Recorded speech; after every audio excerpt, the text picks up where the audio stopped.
Assalamualaikum. Di pertemuan 4 ini kita akan membahas mengenai ukuran pemusatan. Ada min, median, modus untuk data tunggal dan data berkelompok atau data yang dikelompokkan. Yang pertama adalah untuk data yang tidak digolongkan atau untuk data tunggal. Rata-rata itu berarti jumlah dari semua data dibagi sama banyaknya data. Jadi misalnya ada data tunggal sebanyak n, maka rata-ratanya itu adalah, notasinya adalah X, ada garisnya di atas ya, X bar. Rata-rata adalah jumlah dari keseluruhan data dibagi sama banyaknya data. Itu rata-rata. Kemudian median itu adalah nilai tengah dari data yang telah diurutkan. Jadi datanya diurutkan dulu, kemudian baru bisa ditentukan nilai tengahnya di mana. Kalau datanya ganjil, maka nilai tengahnya itu adalah data yang ke n+1 dibagi 2. Kalau datanya genap, nilai tengahnya itu adalah 2 data di tengah itu dijumlah, atau dua data di tengah itu dirata-ratakan, atau 2 data di tengah itu dijumlah kemudian dibagi 2 gitu kan. Jadi sama juga rata-ratanya kan sebenarnya. Misalnya ya. Misalnya kalian misalnya ada 5 data ya. Misalnya ada 5 data, ada 5 nilai statistik gitu, misal 80, 81. Ini diurutin ya. 81, 83, 85. Nah, ini adalah nilai yang pertama atau X1, X2, X3, X4, X5. Kalau datanya ada 5, berarti nilai tengahnya atau mediannya itu adalah angka yang ada di tengah. Atau kalau berdasarkan rumus n-nya sama dengan 5, X median itu adalah X n+1 dibagi 2, atau sama dengan X n-nya kan 5 tambah 1, 6 dibagi 2, atau sama dengan X3. Ini berarti ini kalau datanya ganjil. Nah, kalau datanya genap gimana? Kalau datanya genap, misalnya datanya ada 6, ada X1, X2, X3, X4, X5, X6. Nah, kalau datanya genap itu ada 2 data di tengahnya, X3 dan X4. Ini dijumlah kemudian dibagi 2, atau sama dengan rata-rata dari ini dua data ini. Jadi dia nilainya adalah X yang ini kan n-nya 6 ya. X yang ke n/2 kemudian ditambah dengan X yang n/2 ditambah 1 gitu. Ini lalu dibagi 2. Nah, kalau di sini kan berarti kan X ketiga kan 6 dibagi 2, berarti kan X ketiga ditambah X ketiga plus 1, berarti X keempat dibagi 2. Nah, itu adalah nilai median untuk data genap. Ya, rumusnya ini. Kalau di sini ditulisnya begini. Jadi data yang ke setengah dari X ke n/2 ditambah sama X n/2 plus 1. Lalu modus adalah nilai atau data yang paling sering muncul atau yang punya frekuensi paling besar. Modus itu bisa ada ataupun tidak ada. Kalau ada juga bisa lebih dari 1. Contoh, ini ada datanya seperti ini. Kemudian yang pertama diurutkan dulu. Datanya diurutkan. Lalu rata-ratanya adalah jumlah dari ini semua. Ini dijumlahin. Kemudian dibagi sama banyaknya data. 1225 dibagi 16 sama dengan 76,5625. Ini adalah rata-ratanya. Nah, mediannya karena datanya ada 16 ya. datanya ada 16, berarti mediannya itu adalah data ke 16 dibagi 2, data ke 8. Jadi dia adalah data ke 8.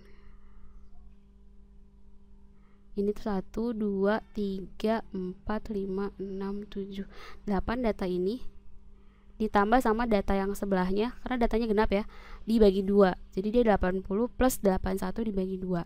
Hasilnya adalah 80,5.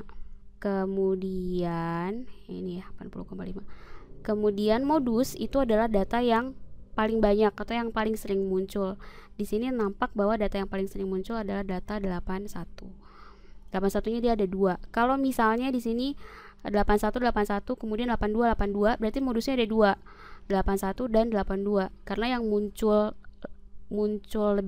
munculnya paling banyak tuh ada 2.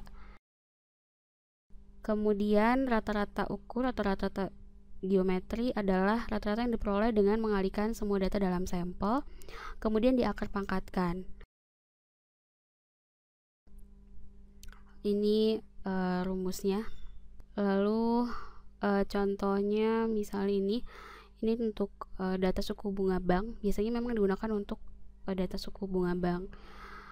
Datanya ada 10, ditanya berapa rata-rata ukur geometrinya. Oke, yang pertama dikalikan dulu. Jadi ini dikali dulu ya, masing-masing datanya dikali, kemudian diakarkan 10.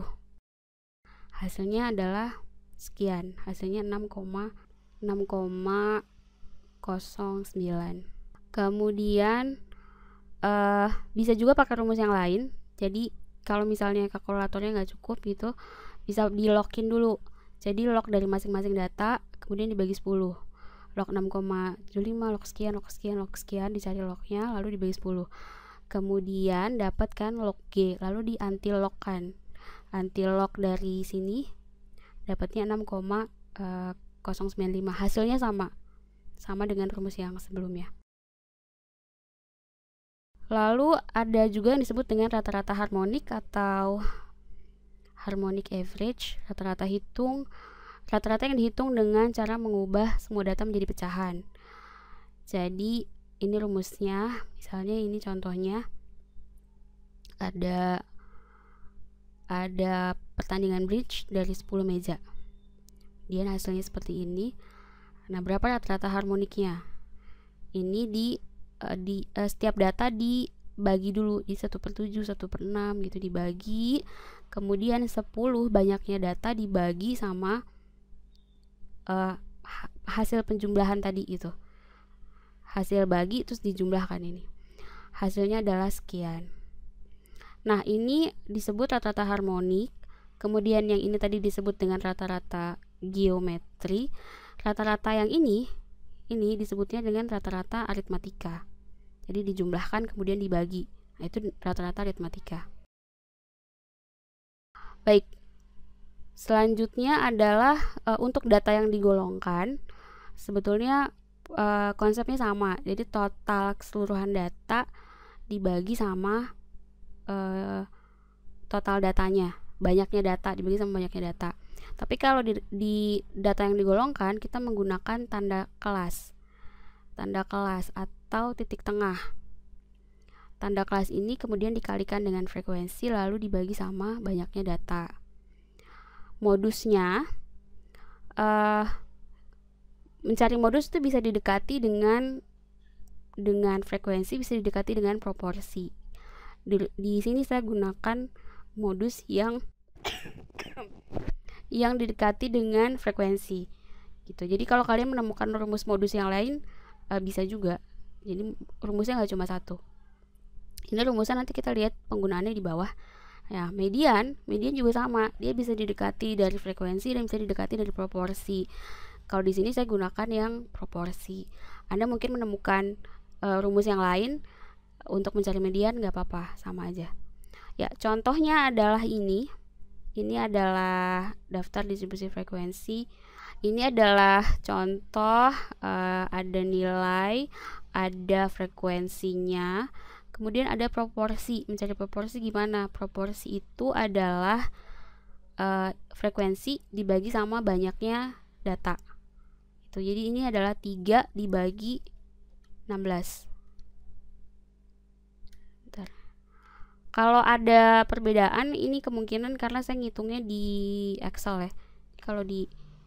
Kalau dihitung manual bisa jadi ada perbedaan ketika dijumlah.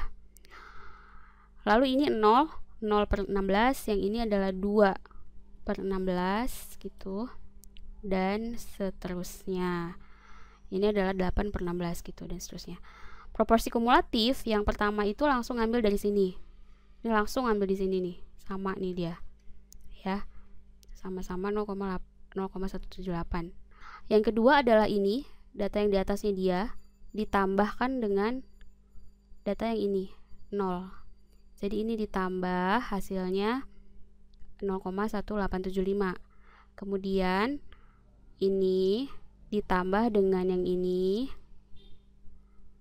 nah, hasilnya 0,3125. Lalu 0,3125 ditambah 0,5 hasilnya 0,8125. Paling bawah nih hasilnya 1. Kalau bukan 1, ini kalau bukan 1 berarti ada salah ngitung. Rata-ratanya adalah jumlah dari frekuensi dikalikan dengan tanda kelas, kemudian dibagikan dengan banyaknya data. Jadi dikali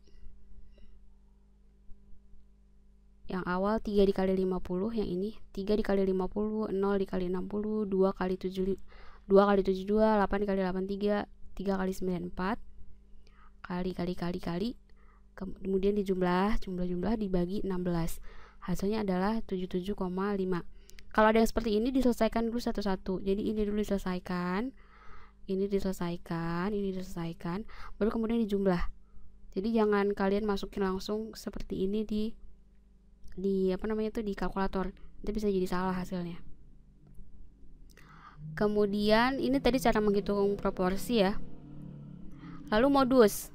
Nah, modus rumusnya seperti ini, ada B, ada yang disebut dengan B. B itu adalah batas bawah kelas modus.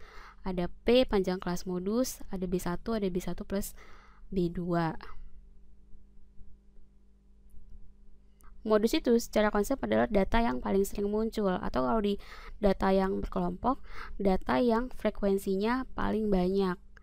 Cari di tabel distribusi frekuensi Anda yang frekuensinya paling banyak, itu adalah kelas modus kita sebut. Nah, di sini yang paling banyak adalah kelas ini, berarti ini adalah kelas modusnya. Kemudian atasnya itu adalah kelas sebelum modus, bawahnya itu adalah kelas setelah modus. Lalu masukin ke dalam rumus. B itu adalah batas bawah kelas modusnya. Jadi yang ini ya. Kemudian P itu adalah interval kelasnya. Jadi jarak dari sini ke sini itu ada berapa ya. Kalau di contoh ini dari 78 ke 88 itu ada 11. Jadi dihitung dari 78 ya, 78, 79, 80, 81, 82, 83, 84, 85, 86, 87, 88, ada 11. Jadi P itu adalah interval kelasnya. B1 itu adalah selisih antara kelas modus dengan kelas sebelumnya. Jadi dari kelas modusnya kan 8. Kelas modusnya adalah 8, kemudian atasnya tuh 2. Ini selisihnya kan 6. Ya, kemudian yang bawah ini ke bawah selisihnya adalah 5. Jadi yang 6 itu adalah B1-nya. Ya, yang ini nih B1-nya nih. Kemudian yang B2-nya itu adalah yang selisih dengan kelas bawahnya. Jadi ini adalah B2-nya. Masukin ke dalam rumus 77,5 plus 11 dibagi 6 per 6 plus 5. Nah, kalau kayak gini sama ini diselesaikan dulu yang ini. Kemudian baru dikali 11. Lalu ditambah 77,5. Hasilnya 83,5. Next adalah median. Nah, median itu secara konsep adalah nilai tengah. Kalau kita punya sekelompok data ya, kita punya sekelompok data nih, misalnya datanya ada 10, tengahnya itu kan berarti 5 ya nggak, setengahnya data itu berarti 5. Jadi kita cari di tabel frekuensi itu yang proporsi kumulatifnya di atas setengah atau di atas 0,5, karena di sini tuh 0,5-nya data gitu. Kalau ini adalah keseluruhan data atau satu, kita bilangnya ini satu data, maka tengahnya itu adalah setengahnya data, ya kan? Cari di proporsi kumulatif yang lebih besar dari 0,5, lebih besar dari 0,5. Jadi kalau kalian nemu yang sama dengan 0,5, berarti kalian cari bawahnya gitu. Kita lihat yang ini dulu ya. Ini tadi kan udah dihitung proporsi kumulatifnya. Ini 0,18, ini lebih besar nggak dari 0,5? Enggak. Ini lebih besar nggak dari 0,5? Enggak juga. Ini lebih besar nggak? Enggak. Ini lebih besar. Yang ini berarti ini adalah kelas mediannya, karena dia lebih besar dari 0,5. Oke. Sekarang kalau misalnya kalian punya proporsi kumulatifnya tuh bentuknya gini, 0,1, 0,3, 0,5, 0,7 gitu. Yang mana kelasnya? Yang ini kan bukan, karena dia tidak lebih besar dibandingkan 0,5. Ini juga bukan. Nah, ini sama dengan 0,5. Bukan juga. Jadi yang dicarinya tuh yang lebih besar dari 0,5. Berarti yang ini. Kalau kebetulan kalian dapat proporsi kumulatif 0,5, berarti gunakan kelas yang di bawahnya. Oke, kita udah dapat kelas mediannya yang ini. Kemudian masukin ke dalam rumus K. K itu adalah batas bawah kelas median, berarti yang ini. Oke. Lalu ada 0,5. 0,5 ini tuh rumus, jadi masukin ya. 0,5 dikurangi sigma VB. Sigma VB itu adalah proporsi kumulatif kelas di atasnya. Jadi ini itu adalah 0,3125. Yang ini nih, kelas atasnya. Kemudian sigma VM itu adalah proporsi kelasnya sendiri. Kebetulan angkanya 0,5 ya. Ini kebetulan aja sih sebenarnya. Ini yang ini nih. Ini kebetulan. Angka Anda mungkin nanti nggak begitu, jadi jangan disamain. Ini kebetulan aja. Lalu I-nya itu adalah interval kelas. Jadi yang ini. Interval kelasnya tadi kita udah hitung ya, adanya 11. Jadi I-nya adalah 11. Masukin ke dalam rumusnya. Berarti 77,5 plus 0,5 minus 0,3125 dibagi. Nah, ini sama ini dulu yang dicari. Ya, kemudian dikali 11 baru ditambah 77,5. Hasilnya adalah 81,625. Baik, itu dia tadi cara mencari ukuran pemusatan pada data tunggal maupun data yang dikelompokkan.